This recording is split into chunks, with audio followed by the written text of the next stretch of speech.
Bonjour à tous, bienvenue à Parlons-en. Cette semaine à l'émission, on parle d'entrepreneuriat. Actuellement, au Québec, on fait face à une situation où nous avons de plus en plus d'entrepreneurs propriétaires d'entreprises qui approchent l'âge de la retraite et qui n'ont toujours pas de relève pour poursuivre les activités de leur organisation, de leur entreprise. Les choix qui s'offrent à eux, vendre à une entreprise privée, vendre à l'étranger ou vendre à leurs employés. Cette semaine à Parlons-en, on parle de reprise d'entreprise en mode collectif.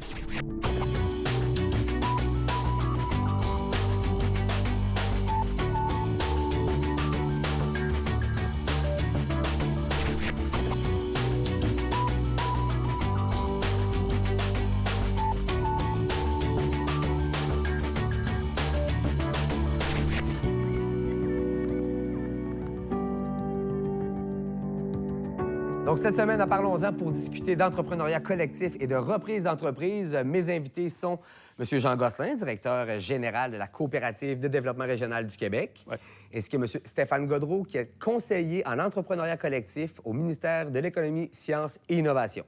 Bonjour. C'est bien ça. Messieurs, merci beaucoup d'avoir accepté notre invitation aujourd'hui.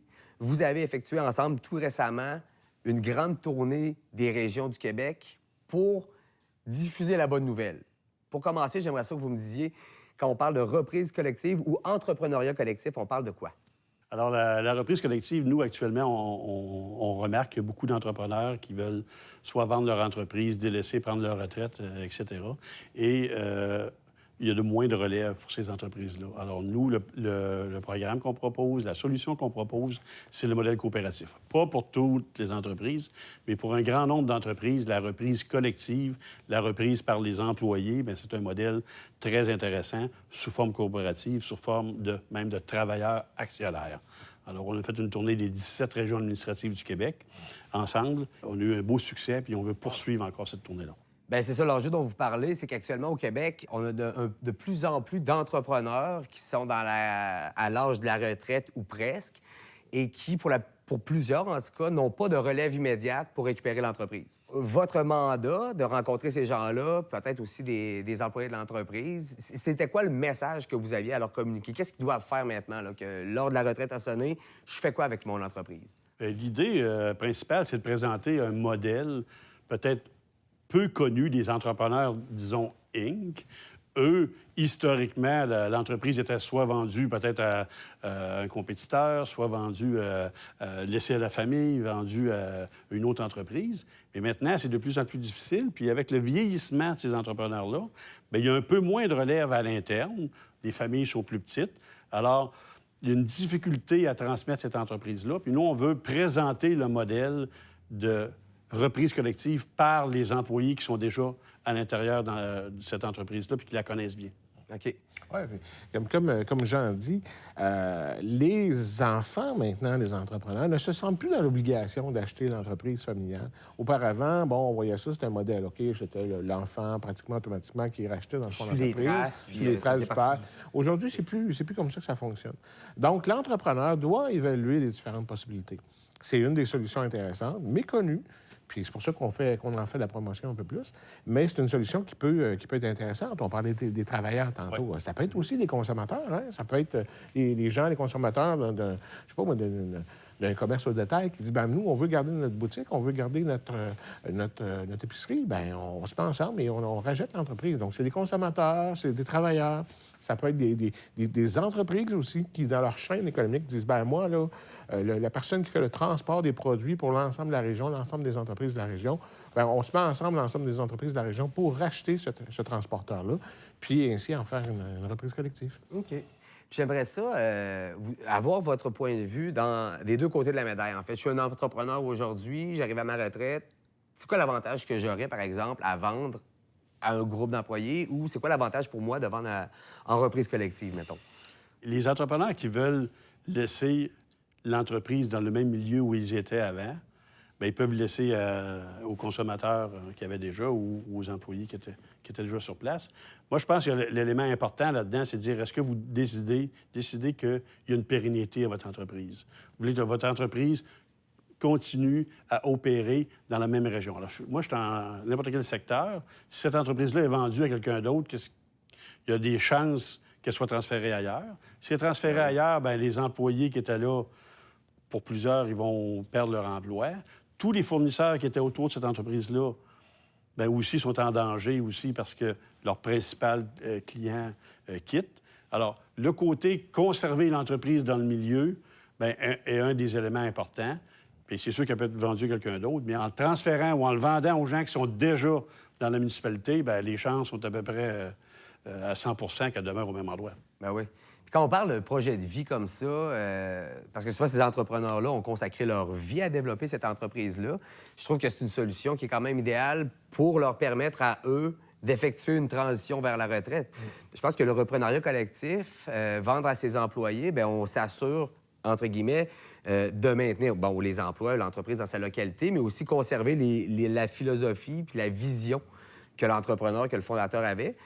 C'est une façon de conserver, en fait, le fondateur, que ce soit sur un conseil d'administration ou comme consultant pendant des années. Exactement. Tu sais, la relève d'entreprise, il y a différentes façons que le cédant veut céder. Il y a des gens qui veulent vendre rapidement et quitter.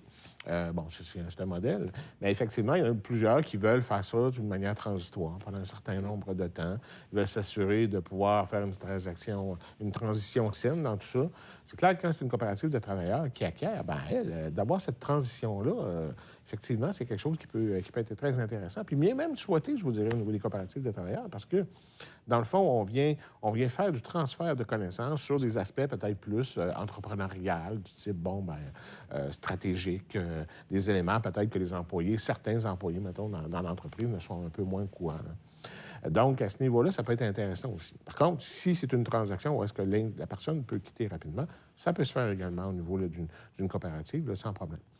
Il faut s'adapter aux situations, le faire avec ses employés. Les employés ont vécu dans l'entreprise, ils vivent dans l'entreprise présentement, connaissent le modèle d'affaires, connaissent la philosophie d'affaires, la philosophie de l'entreprise.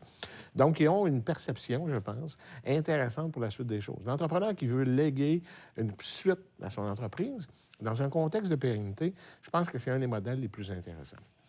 Ils n'auront pas plus cher parce qu'ils vendent à une coopérative, mais ils n'auront pas nécessairement moins cher à cause qu'ils vendent à une coopérative. OK. Et à ce moment-là, dans le fond, il n'y a pas nécessairement d'enjeu de ce type-là qui se passe au niveau de l'entrepreneur. Mais bon, c'est une solution qui se présente bien. Donc, pour l'entrepreneur, c'est ça, on n'a pas de concession à faire. C'est pas parce qu'on vend à un groupe qui va devenir coop ou on vend à un groupe privé. Le chèque qu'on va recevoir, de façon générale, devrait être le même. Et pour Il y a des nuances quand on achète des entreprises, mais de manière générale, je vous dirais oui. C'est sûr que l'entreprise concurrente qui rachète une entreprise dans le même secteur d'activité va probablement y avoir des synergies qui vont faire qu'en bout de ligne, il va être capable de payer un petit peu plus. Mais d'une manière générale, un repreneur qui reprend une entreprise pour ses activités propres, que ce soit une coop, que ce soit un repreneur externe, que ce soit des cadres, ça n'a pas d'impact nécessairement sur le prix final qui va être payé. OK. Puis dans la vie des travailleurs de ces entreprises-là, là, qui sont appelés à être vendus, à être reprises, on le dit tout à l'heure, là, il y a peut-être un danger quand c'est racheté, dans le fond, par un gros fonds étranger qui va gérer l'entreprise à distance. Mais quand c'est fait en reprise collective, je suis un employé de telle organisation, puis du jour au lendemain, je passe d'une entreprise qui était Inc. avec un propriétaire qui aujourd'hui nous quitte, et puis demain, mon entreprise est une coopérative. Est-ce que ça a un impact dans mon day-to-day, dans ma relation avec mon entreprise? L'impact qu'on a vu des beaux succès là-dedans. Alors, quand ce sont les employés qui reprennent une entreprise, bien, c'est à eux, l'entreprise. Ce sont les propriétaires de la coopérative. Alors, il existe des secteurs où on a vu même une productivité des fois augmenter. On travaille tous ensemble. On est dans la même coopérative. Alors, on est directement concerné par la performance de l'organisation. Voilà. Pour ce qui est du travail, le travail demeure le même. On est plus impliqué, mais c'est là qu'on va élire notre conseil d'administration avec un représentant. C'est pas tous les employés qui vont gérer l'entreprise. Ça demeure comme avant. Alors, il y a quand même une direction, etc., etc. Mais vous êtes partie prenante de l'entreprise. Et nous, notre travail, comme à la Coopérative de développement régional du Québec, c'est justement supporter lorsque les employés deviennent les propriétaires de la coopérative. Alors, nous, on est là pour les aider à former leur conseil d'administration, les représentants, etc. Comment est-ce qu'on fait la gestion de ça? Parce que vous êtes encore des employés propriétaires. Votre travail demeure le même, vous êtes impliqués. Mais puis vous allez lire votre conseil d'administration, votre représentant, puis l'entreprise roule de la même façon, mais sur une forme juridique, disons, différente. Ouais. Puis la beauté des choses aussi, c'est que si je suis impliqué dans cette transaction-là comme travailleur, mais que cette année, je suis pas prêt à prendre un peu plus de place, un peu plus de leadership, en modèle coop, les élections, les conseils d'administration sont amenés à changer, à évoluer. Si dans 3 ans, ça m'intéresse ou je me sens mal représenté, puis j'ai l'impression que j'ai la faveur de mes collègues, bien, lors des élections, des assemblées générales annuelles, je pourrais déposer ma candidature, donc là. Puis ça donne un contrôle aussi, j'imagine, supérieur sur les orientations de l'organisation directement aux gens de terrain. C'est pour ça que les gens, les travailleurs se sentent plus impliqués. On parlait tantôt des avantages. Plus de sentiment de mobilisation, plus de volonté de rester dans l'entreprise, moins de taux de roulement, moins de pertes de bris, de vol, et ainsi de suite. Donc, il y a beaucoup, beaucoup d'avantages dans l'exploitation de l'entreprise. Puis en même temps, bien, pourquoi? Bien, c'est l'individu, pour lui, il est propriétaire. Ça, il est propriétaire de la coopérative, mais la coopérative est propriétaire de l'entreprise. Donc, à la base, il est un peu propriétaire aussi. Donc, il y a un plus grand sentiment d'appartenance pour les travailleurs vis-à-vis son dossier. Je vous dirais même que c'est le même principe au niveau des consommateurs, souvent. Hein. Les consommateurs, à un moment donné, ont une entreprise, puis ils vont, lorsqu'ils font une coopérative de consommateurs, bien, ils vont voir que je vais aller à ma coop pour consommer mon produit XYZ au lieu d'aller à l'autre endroit. Donc, il y a toute cette notion-là de... Moi, je dirais que c'est comme une expérience client, super expérience client. On en parle de ce temps-ci, de toutes sortes d'expériences clients. Il faut augmenter l'expérience client. Avec une coopérative, là, vous atteindrez une expérience client qui va être supérieure à bien d'autres parce que vous pouvez être mêlé à la gestion de l'entreprise, vous pouvez être mêlé à l'aspect stratégique de l'entreprise, vous avez votre mot à dire sur des aspects, on va prendre tel genre de produit ou on va prendre telle orientation. Ce que dans les entreprises traditionnelles, vous ne pourrez pas nécessairement, parce que ce n'est pas nécessairement le même modèle économique. Non, puis une des distinctions aussi entre les deux modèles, quand on parle d'une entreprise conventionnelle, l'objectif profit pour les propriétaires de l'organisation ou le groupe de propriétaires est une notion importante qui peut, en fonction des prévisions puis de ce qu'on vit, avoir des impacts sur les conditions de travail des travailleurs. S'il faut diminuer dans les services pour maintenir la marge bénéficiaire intacte, alors que dans le modèle coop, il y a toujours cette notion de profit, mais au final, elle va être répartie différemment. Puis il y a la fameuse ristourne à travers ces employés-là. Puis si cette année, on a eu une année exceptionnelle, bien, en plus des ristournes, bien, c'est peut-être les conditions de travail qui vont être améliorées. Bref, les préoccupations puis les investissements de l'organisation, j'ai tendance à penser que dans un modèle coop ou collectif, vont être beaucoup plus orientés afin de servir ses membres, qu'ils soient des consommateurs ou des travailleurs. Bien, exactement, parce que les travailleurs, ce qu'ils veulent dans un premier temps, c'est de travailler. Donc, à la base, ils veulent que l'entreprise soit pérenne. Il faut qu'elle fasse des profits, hein? Sinon, ça ne marchera pas, ils vont fermer. Mais à la base, ce qu'ils veulent, c'est de travailler. Donc, ils n'auront pas... ils n'analyseront pas les opportunités de l'affaire de la même façon. Une entreprise Inc. va peut-être se poser la question, bon, ça vaut-tu la peine que ça peut être intéressant de délocaliser les productions, par exemple, dans un pays à bas coût. Quand c'est une coopérative de travailleurs, les autres, dans le fond, ce que les travailleurs veulent, c'est, oui, on veut être profitable, mais on veut surtout, dans un premier temps, être pérenne parce qu'on veut travailler. Donc, ce n'est pas la même logique de prise de décision. D'ailleurs, les coopératives ont les meilleurs taux de survie à terme que les entreprises Inc. en général. Puis on ne parle pas là, de faibles pourcentages. Là. C'est près du double. Parle, Dans certains nombres d'années, ça va jusqu'au double. Exact. Donc, on parle quand même d'un taux de survie important parce que, bon, oui, c'est un risque entrepreneurial. Il ne faut pas le cacher aux gens. Vous partez en coopérative, dans un projet d'affaires, peut-être que vous allez perdre votre argent, peut-être que ça va fermer parce que l'activité économique n'est pas rentable. OK? C'est comme le même modèle économique. Sauf que le but premier de votre organisation n'est pas de maximiser vos profits ou de regarder d'autres différents éléments, mais c'est effectivement de la rendre pérenne et de vous offrir le service auquel vous voulez avoir. Donc, par exemple, vous voulez travailler, bien, un coopératif de travailleurs, ils veulent travailler. Donc, le but, c'est de faire des emplois, essayer que l'entreprise soit pérenne pour avoir des emplois. Peut-être qu'ils vont avoir 10 de marge de profit au lieu d'en avoir 25, mais ils vont quand même continuer d'opérer parce qu'ils ont au moins 10 Puis, tu sais, ce risque-là, quand on fait de l'entrepreneuriat, quand on parle d'entrepreneuriat, peu importe le modèle qu'on choisit, il sera assurément toujours présent. Toujours. Avec les taux de survie que connaissent les coopératives, on peut dire que le risque est pas mal moindre d'investir son argent dans une entreprise qui va être coop. Puis si je voulais maintenant dresser un portrait là, le plus simple possible, je travaille dans une entreprise, dans le fond, 10 employés qui généraient en profit 100 000 par année. Ils nous vendent ça cette année, on l'achète. L'année d'après, exactement même année économique, le 100 000 qu'on avait à la fin, qui partait avec le propriétaire unique dans la première version, bien là, il demeure. Puis, les employés qui ont racheté vont prendre la décision, qu'est-ce qu'on fait de ce 100 000 $-là? On pourrait se verser on est 10, on pourrait se verser 10 000 chacun en ristourne ou décider de se redonner 5 000 chacun puis d'investir de l'argent pour que notre travail soit plus facile l'année d'après ou améliorer nos payer notre salaires, dette, mettons. payer notre dette. C'est la logique. Payer la dette plus rapidement. Exactement. Il faut dire que quand on achète une entreprise, il faut repayer. Faut repayer. Faut repayer. Donc, sur le 100 000 que le propriétaire se faisait de profit, il y a une partie qui va servir à payer l'entreprise, là, rétroactivement. C'est ça. Mais à la base, effectivement, le profit qui reste va pouvoir effectivement être réinvesti dans l'entreprise ou retourner, dans le fond, aux travailleurs, mettons pour une coopérative de travailleurs. C'est ce qu'on appelle la ristourne. Parce que la ristourne, dans le fond, qu'est-ce que c'est? C'est dans le fond, on n'a pas donné le salaire le plus élevé qu'on aurait dû donner. Donc, il reste trop d'argent dans l'entreprise, donc on le retourne aux individus. Donc, c'est vraiment une philosophie de dire, comme les consommateurs ont payé un petit peu trop cher, Ouais. donc on leur retourne une partie des profits en disant, on vous a fait payer un peu trop cher, donc on vous retourne une partie de l'argent. Parce que les prévisions servent aussi à conserver et à assurer la sécurité financière et la santé financière de l'organisation. Exactement. Mais au terme de l'année, si on s'aperçoit qu'on a été trop conservateur dans nos prévisions, on redonne aux gens à qui cet argent-là devait aller. Le Wow. but principal, c'est de la pérennité de l'entreprise. Parce que le produit-service ou le travail que vous voulez obtenir de l'entreprise, vous voulez toujours continuer de l'obtenir dans le temps. Donc, c'est important de s'assurer qu'il y ait une pérennité de l'entreprise. Mais une fois que ça s'est assuré, qu'il y ait de l'argent suffisant pour la croissance et pour assurer la pérennité, bien oui, l'argent qui reste, ça peut être retourné en ristourne, là, sans problème.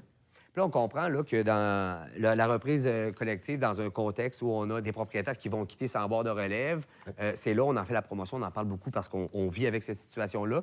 Il y a des ressources, il y a des main-d'œuvre. CDRQ, vous êtes très présent, vous pouvez accompagner ces gens-là pour effectuer le processus de transition. Nous, on est présents partout au Québec. Nous, on a fait tourner les 17 régions administratives. On couvre ces 17 régions administratives du Québec. On a 11 bureaux régionaux. Alors, les gens, peu importe l'endroit où ils sont au Québec, ils peuvent nous contacter. Et nous, on va les mettre en lien aussi avec peut-être des financiers. Peut-être il existe avec le Centre de transfert d'entreprises du Québec des programmes pour supporter tout le côté comptabilité avec les firmes comptables, avec les firmes de ressources humaines, avec les avocats, etc. Il y a des programmes qui existent. On ne les nommera pas tous ici. Mais l'idée, là, contactez-nous, puis on va vous présenter le modèle. Le modèle n'est pas pour 100 des entreprises, mais peut-être pour 20, 30, on ne sait pas pour quel monde. Mais on va vous le présenter, vous avez des employés intéressés, bien, nous, on va vous supporter là-dedans pour créer votre coop. On va vous diriger aussi vers les bons financiers, vers les bons partenaires, les bonnes ressources qui vont vous trouver des modèles aussi. Nous autres, on a un peu de financement aussi pour aider à la création à coût minime, etc. Puis on accompagne après ça la coopérative pendant la première année et les années subséquentes. Un des mythes qui est présent là, quand on démarre une coopérative, c'est qu'on dit nous, en tant que travailleurs, on ne gagne pas des gros salaires ou les consommateurs ne veulent pas investir plus que 100, 150 ou 200 ou 1000 tout dépendant des cas. Il existe du financement. Il y a moyen d'acheter des entreprises quand même d'une bonne taille. Avec des travailleurs qui ne sont pas nécessairement des travailleurs très fortunés. Il y a des façons de financer la mise de fonds, il y a des façons de financer les activités complètes de l'entreprise. Donc ça, un paquet financier au Québec, la CDRQ les connaît bien. Donc, que ce soit Desjardins, Fonds SR, Coopération, Investissement Québec, il y en a beaucoup. Là. Donc, il y a beaucoup de monde qui sont capables de vous accompagner financièrement. Puis il ne faut pas s'arrêter en disant « on n'a pas d'argent ». Non, c'est ça, parce que peut-être qu'individuellement, on ne peut pas se le permettre. Mais collectivement. Mais en groupe, par exemple, là, c'est une autre... la donnée est pas 50 mal personnes à différente, 2000, c'est déjà 100 000. Ben, c'est ça. Il y a des régimes d'investissement coopératif là-dedans. Il y a le REER que tu peux investir pour avoir un retour d'impôt. C'est tous ces éléments-là qu'il faut mettre en place qui vont supporter les employés à faire une acquisition d'une entreprise qui est à transférer. Puis j'ai envie de dire, quand on parle de reprise, tu sais, déjà, au niveau de la création d'entreprise, le modèle coop a des performances largement supérieures. Puis là, quand on parle de reprendre une entreprise, bien, cette entreprise-là a un historique aussi. Si ça fait 20 ans que l'entreprise va bien, qu'elle a une bonne santé financière, du jour au lendemain, on peut juste penser que bien gérée, Puis là, quand on le gère à plusieurs, bien, il y a moins de chances, de faire des erreurs majeures, peut-être. Là. Bien, c'est une entreprise qui performe bien depuis déjà un certain temps. Les financiers, de toute façon, ils font des investissements pour que ça puisse être remboursé en bout de ligne. Donc, c'est ceux qui vont vous accompagner à essayer d'avoir un modèle économique performant. Une organisation comme la CDRQ, d'autres intervenants aussi, interviennent pour s'assurer, dans le fond, que les projets dans lesquels les gens s'embarquent soient les plus performants possibles. Il y a toujours un risque. Pour engager les gens, il faut que ce soit cohérent. Il y a toujours un risque, mais ça peut être quelque chose d'extrêmement intéressant. Puis la reprise collective, il y a tellement d'affaires, il y a tellement de choses qui se sont faites. Là. Je vais vous parler d'une reprise collective très célèbre. Les gens la connaissent à peu près. Je ne sais pas si vous connaissez les Packers de Green Bay. Oui, bien oui. À la NFL. Oh, que oui. Ben, c'est un bel exemple de reprise collective. Oui. Bien, c'est ça. Donc, Puis ça, je trouve ça tellement intéressant de le mentionner parce que c'est un nom qui est connu. C'est une équipe de sport professionnel. Ça vaut quelques sous, les Tu Packers. sais, c'est l'équivalent c'est des une Canadiens de Montréal. coopérative. Là. Donc, ils ont racheté en 1923, des partisans ont racheté la concession, puis ils l'ont fait grandir au-dessus de 100 quelques mille partisans présentement qui possèdent la franchise, et puis ça fonctionne très bien. Ah oui, puis l'histoire... Donc, puis au Québec, on en a aussi des belles exemples, là, pas toutes aussi prestigieuses que celles-là, mais on a des beaux exemples vraiment intéressants de belles reprises collectives qui ont bien fonctionné. Puis tu sais, j'ai l'impression qu'on parle du modèle coop avec beaucoup d'humilité depuis toujours. Tu sais. Le marketing des coopératives, c'est fait sur ses valeurs sociales, alors qu'on a un modèle d'affaires qui est ultra performant, qui, je ne me trompe pas, les membres du CQCM génèrent 53 milliards de revenus récurrents chaque année. Tu sais, c'est imposant, c'est présent. Une somme de 80 millions, etc. C'est ça, c'est énormément de retomber dans les communautés. C'est plus de 100 000 emplois au Québec, C'est important. Puis là, aujourd'hui, on a beaucoup parlé, en fait, là, le contexte des propriétaires vieillissants a occupé principalement l'émission jusqu'à présent, mais la reprise d'entreprise pourrait se faire dans un contexte où le propriétaire est encore là. Puis il n'est pas prêt de partir à la retraite. Les employés pourraient proposer de racheter. Les coopératives de travailleurs actionnaires, dans le fond, c'est que les travailleurs se mettent ensemble, effectivement, achètent une partie de l'entreprise et, dans le fond, deviennent un des actionnaires de l'entreprise qui est là. Donc, effectivement, ça peut se faire dans un contexte de reprise par étapes. De dire, bon, OK, on ajoute un premier bloc de 25 on va acheter un deuxième bloc, et ainsi de suite, pendant un certain nombre d'années. Ça peut être aussi des cas où est-ce que les CTA, la coopérative de travailleurs actionnaires, se met avec l'enfant du cédant et un cadre, et puis collectivement, tout le monde a 33 puis bon, on rajoute l'entreprise comme ça. Donc, il y a plusieurs modèles qui peuvent être implantés. Faut pas se cacher aussi, les employés aujourd'hui puis les travailleurs d'aujourd'hui sont plus allumés que jamais. Ils voient l'avenir qui est devant l'entreprise, puis à un moment donné, si je me sens pas directement interpellé ou j'ai pas mon anane, bien, tu sais, il va falloir que tu m'offres un salaire concurrent, sinon je m'en vais ailleurs. Mais la CTA, qui est la coopérative de travailleurs actionnaires, qui possède un bloc d'action, comme vous l'avez dit, permet une participation. C'est une participation. Je suis maintenant propriétaire de cette même entreprise pour laquelle je travaille. Donc, quand elle grandit, mon actif aussi grandit. Tu sais, quand on parle de taux de chômage ici à Québec, quoi, c'est autour de 4-5 à peu près, non? C'est bon, oui. 4-5 là, quand tu as besoin de retenir tes employés, là, d'avoir un outil de ce type-là là, qui vient, dans le fond, stabiliser les gens qui viennent travailler chez vous puis qui se sentent plus en appartenance avec l'entreprise, qui se sentent plus en coïncidence avec tout ce qui est fait avec l'entreprise, bien, c'est un plus pour l'entreprise. Il y en a des entrepreneurs qui investissent beaucoup de temps, qui croient énormément dans le potentiel de leur entreprise, mais pour qui, à un moment donné, c'est difficile dans ta vie personnelle parce que là, c'est des engagements que tu as toujours. Bien, peut-être que c'est une solution intéressante aussi de te retourner vers ton groupe d'employés, vendre à ce groupe-là pour être en coopérative parce que comme ça, le propriétaire, bon, bien, effectue une vente, accumule de l'argent qu'il mérite parce qu'il a créé cette entreprise-là. Mais après ça, pour la suite des choses, toutes ces obligations-là puis ces tâches-là se répartissent un peu plus dans l'ensemble du groupe. Donc, ça peut être une solution qui est intéressante aussi pour... En plus, toute l'implication, les idées que ces gens-là ont dans l'entreprise, qui sont peut-être 10, 15, 20 ans qui travaillent là, qui avaient une idée, qui n'osaient peut-être pas trop la lancer, si on veut. Bien, maintenant, il y a un processus qui existe, puis il y a une façon de faire qui implique encore plus les gens. Peut-être simplifier certaines choses dans l'entreprise, avoir des nouveautés, etc. Une idée que je ne disais pas, ben, le boss n'a pas parlé, je n'en parle pas. Mais là, je suis impliqué, je suis partie prenante, alors je m'ai... J'ai mon mot à dire, ça m'appartient, puis j'ai une oreille qui m'écoute. Ça, on le voit, des exemples, on pourrait en nommer de toutes sortes, et on en a vu. Ouais, je pense que le modèle coop comme ça, bien déjà, du moment où les gens avec qui tu travailles ou qui travaillent pour toi font partie de l'organisation, du moment où tu leur redonnes un peu de tout ça, tu as des solutions. 25 des CTA sont créés dans du manufacturing. 21 des CTA sont créés dans les entreprises de technologie de l'information, de haute technologie. Fait que quasiment à ces deux grands créneaux-là, là, qui sont très importants pour l'économie du Québec, on s'entend, hein? Ben oui. On a des coopératives qui se sont créées dans ces secteurs-là. Donc, ça démontre que cette dimension-là, ou cette possibilité, dans le fond, d'entrepreneuriat, vient répondre à des besoins, même pour les entreprises dans des secteurs plus high-tech ou plus performantes. Là. Je pense que de plus en plus, le modèle coop, là, on le voit apparaître. Là. C'est sûr qu'il y a les logos conventionnels là, qui apparaissent dans la tête des gens quand on parle de coopérative, mais de plus en plus, dans les divers secteurs d'activité, on trouve des coopératives de toute taille. Tout à fait. Bien sûr, je vous disais que ce type d'émission-là passait super vite, hein, mais c'est déjà terminé.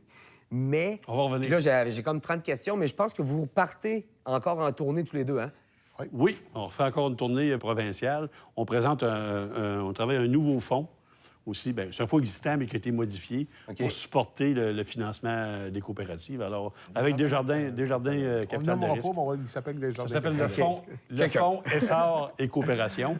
Puis la CDRQ, la Coopérative de développement régional du Québec, va être partie prenante pour supporter les entreprises dans le déploiement de cette nouvelle modification au fonds Essor. Bien, je vais inviter les gens à y aller parce que, clairement, de la façon dont on l'a présenté aujourd'hui, c'est un modèle qui s'adresse autant aux propriétaires d'entreprises qu'aux employés, qu'aux travailleurs qui, peut-être, aspirent à plus.